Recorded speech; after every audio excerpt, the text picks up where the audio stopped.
वहीं प्राइमरी स्कूलों में खत्म होगी फर्नीचर की कमी, 9,000 विद्यालय होंगे रोशन। माध्यमिक शिक्षा व्यवस्था की बदलेगी सूरत, प्रोजेक्ट अलंकार से संवरेगी विद्यालयों की सूरत। स्मार्ट क्लास से पढ़ाई को दिया जाएगा बढ़ावा। तो बड़ी खबर आपको बता रहे हैं, प्रोजेक्ट अलंकार से संवरेगी विद्यालयों की। तो बड़ी खबर, प्राइमरी स्कूलों में खत्म होगी अब फर्नीचर की कमी। और चलिए इसी खबर पर ज्यादा जानकारी के साथ लखनऊ से हमारे संवाददाता पवन से सीधे जुड़ गए हैं। पवन सिंह का रुख करेंगे। पवन, अब प्राइमरी स्कूलों में खत्म होगी फर्नीचर की कमी, 9,000 विद्यालय अब जो है रोशन होंगे, क्या कुछ ज्यादा जानकारी? जी कविता, बिल्कुल। इससे पहले करीब उत्तर प्रदेश में करीब कुछ विद्यालयों को पायलट प्रोजेक्ट के तहत इसको चलाया जा रहा था, जिसपे एक आकलन था कि देखा जाए कि किस तरह से इसको जो है किया जा सकता है।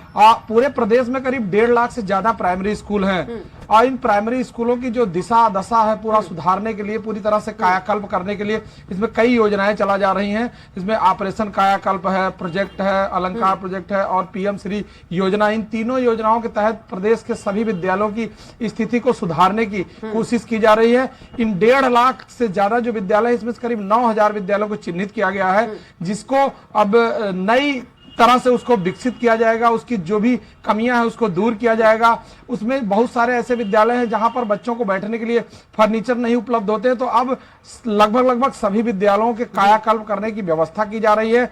और ये 9,000 जो विद्यालय हैं, इसमें नई तरह से शिक्षा की व्यवस्था की जाएगी, सारी लेटेस्ट टेक्नोलॉजी इसमें लगाई जाएगी और इन विद्यालयों में 2-2 लैपटॉप दिए जाएंगे, जिससे कि डिजिटली सबको जोड़ा जा सके और बच्चों को नई तकनीक, नई व्यवस्था से जोड़ा जा सके।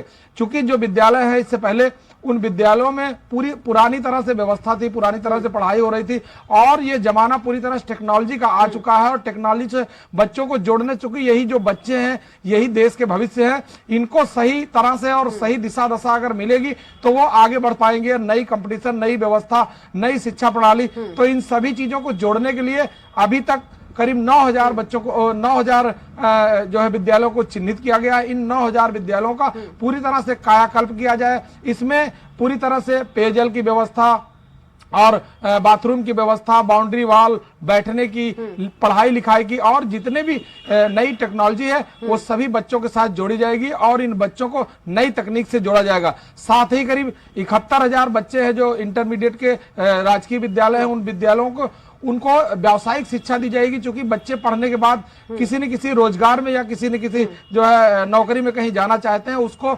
लेकर के भी सरकार पूरी तरह से सजग है और इन बच्चों को इस तरह से शिक्षा देना चाहती है कि बच्चे पढ़ने के बाद सही दिशा में और सही रोजगार में लग सके।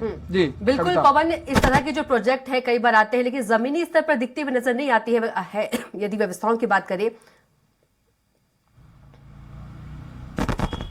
देखिए, जमीन की बात करें तो अभी तक जो पायलट प्रोजेक्ट चल रहे हैं उन प्रोजेक्ट को खाली इस ट्रायल के तौर पे देखा जा रहा था, लेकिन इस बार की जो व्यवस्था की जा रही है, करीब 9,000 विद्यालय हैं, इनको चिन्हित किया गया है और इस पे अधिकारियों को लगाया जा रहा है कि इसको पूरी तरह से कायाकल्प किया जाए, जिससे कि जो व्यवस्था अगर 9,000 विद्यालय सुदृढ़ हो पाएंगे तो इससे जो भी 1.5 लाख से ज्यादा विद्यालय पूरे उत्तर प्रदेश में हैं, ये शहरी और ग्रामीण सभी क्षेत्रों को कवर करते हैं, उनमें सभी में बदलाव की कोशिश की जाएगी। क्योंकि अगर विद्यालय बदलेंगे, शिक्षा बदलेगी और बच्चे उस नई शिक्षा के तहत जुड़ेंगे तो उससे भविष्य सुधरेगा, प्रदेश सुधरेगा।